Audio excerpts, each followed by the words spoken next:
Guys, कैसे हैं आप सब। आशा करती हूँ आप सभी बहुत अच्छे होंगे।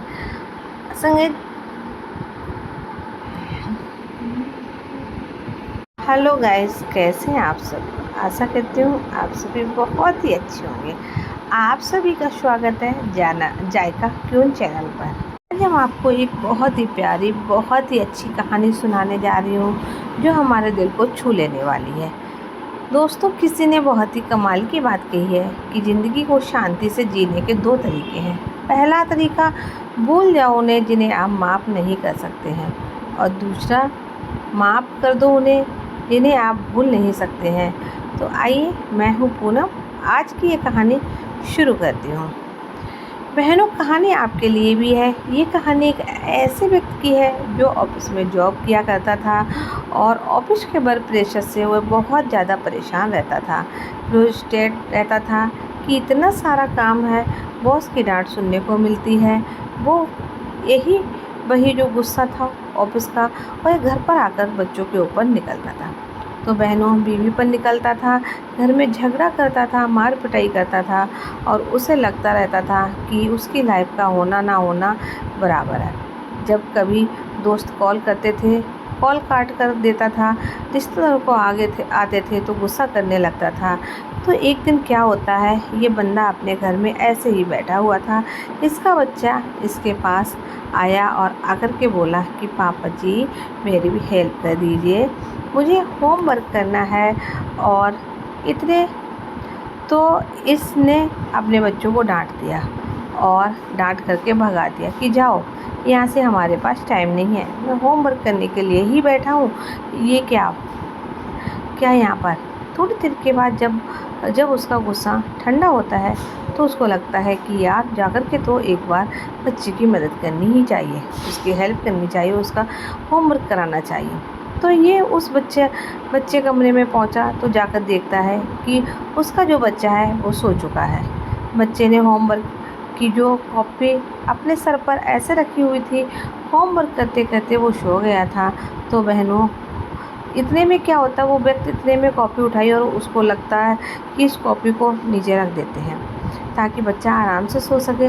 लेकिन जैसे ही ये कॉपी नीचे रखने लगता है तो इसमें पढ़ा कि उसने लिखा हुआ था, इसको लगा कि एक बार पढ़ लेते हैं, बच्चा काम क्या कर रहा है, ऐसा ऐसा जिसमें मदद चाहिए। तो वो होमवर्क था, उसका टाइटल था, जो काम जो हमें शुरू से अच्छे नहीं लगते हैं लेकिन बाद में धीरे धीरे अच्छे लगने लगते हैं। इस टाइटल पर बच्चे को एक ऐसे लिखना था। बच्चे ने एक पैराग्राफ लिख दिया था।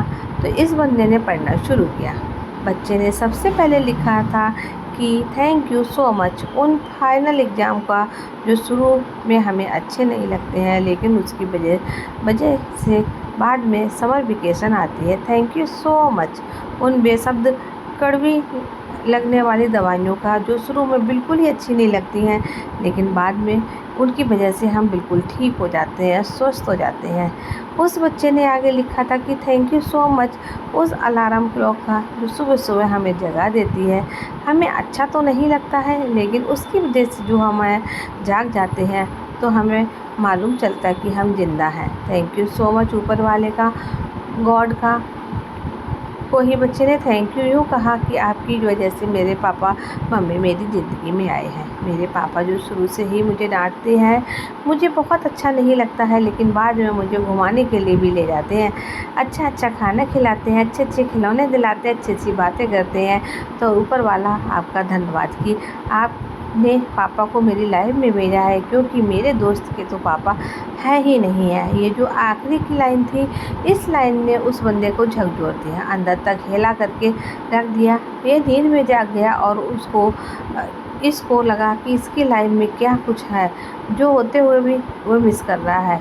उस बच्चे ने यस कॉपी करते हुए बंदा बड़बड़ाने लगा, बोलने लगा कि हे ऊपर वाले, थैंक यू सो मच, आपकी वजह से मेरे पास में घर है, बाकियों के पास तो घर भी नहीं है। क्या हुआ अगर मैं EMI चुका रहा हूँ तो क्या हुआ, मेरे पास अपना खुद का तो घर है। इसके बाद उसने बोला कि थैंक यू सो मच ऊपर वाले, आपकी वजह से मेरे पास परिवार है,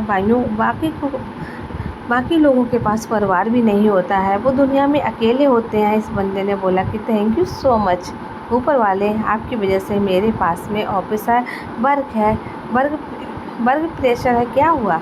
थोड़ा सा काम का प्रेशर तो मेरे पास, जॉब तो है, बाकियों के पास तो जॉब भी नहीं होती है। ऊपर वाले थैंक यू सो मच इस लाइफ के लिए कि आपने मुझे ज़िंदगी दी है।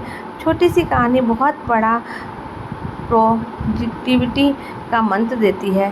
ज़िंदगी में जो मिलता है बहनों, उसमें खुशियाँ ढूंढनी शुरू कर दीजिए और इन्हीं खुशियों को ढूंढते ढूंढते ज़िंदगी का दायरा बड़ा करने की कोशिश भी कीजिए, क्योंकि जब आप अपने हौसले को बुलंद करोगे तो ऐसा कुछ भी नहीं है जो आप पा नहीं सकते हो। आपके पास सब कुछ है, आप सब कुछ पा सकते हैं, बस अपनी शक्तियों को समेटना है। और एक बार फिर से मैं यही कहूँगी कि ऐसा दुनिया में कुछ नहीं है जो आप पा नहीं सकते हो। आप बहुत भाग्यशाली हो, आप इस दुनिया में आए, आपके पास परिवार है, अपना खुद के बच्चे हैं, आपके पास काम है, गॉड का दिया हुआ सब कुछ है। थैंक यू कीजिए उस गॉड को जिसने आपको मानव के रूप में जन्म दिया है।